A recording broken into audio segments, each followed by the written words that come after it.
கேரளாவின் பாரம்பரிய சுவையை நினைத்தாலே முதலில் நினைவுக்கு வருவது சத்யா விருந்து.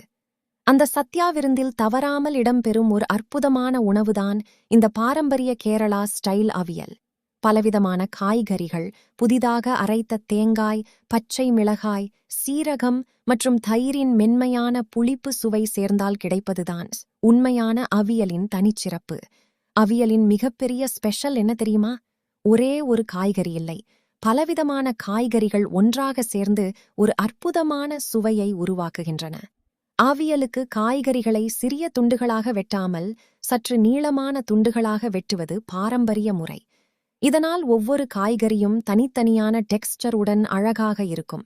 இப்பொழுது ஒரு பாத்திரத்தில் அனைத்து காய்கறிகளையும் சேர்த்து சிறிதளவு மஞ்சள் தூள், பச்சை மிளகாய், கறிவேப்பிலை மற்றும் தேவையான அளவு உப்பு சேர்க்கலாம். இப்பொழுது அவியலின் உயிரே என்று சொல்லக்கூடிய தேங்காய் கலவையை தயார் செய்வோம்.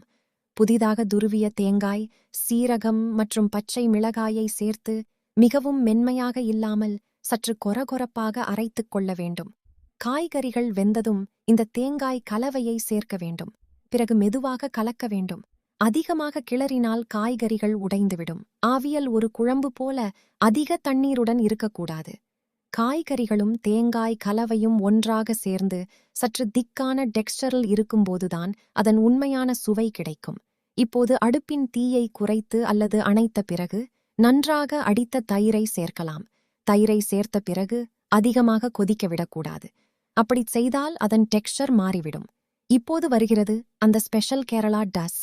சிறிதளவு தேங்காய், எண்ணெய் மற்றும் ஃப்ரெஷ் கறிவேப்பிலை சேர்த்தால் அவியலின் மணமும் சுவையும் இன்னும் அற்புதமாக மாறும். அவ்வளவுதான், நம்ம பாரம்பரிய கேரளா ஸ்டைல் அவியல் தயாராகிவிட்டது.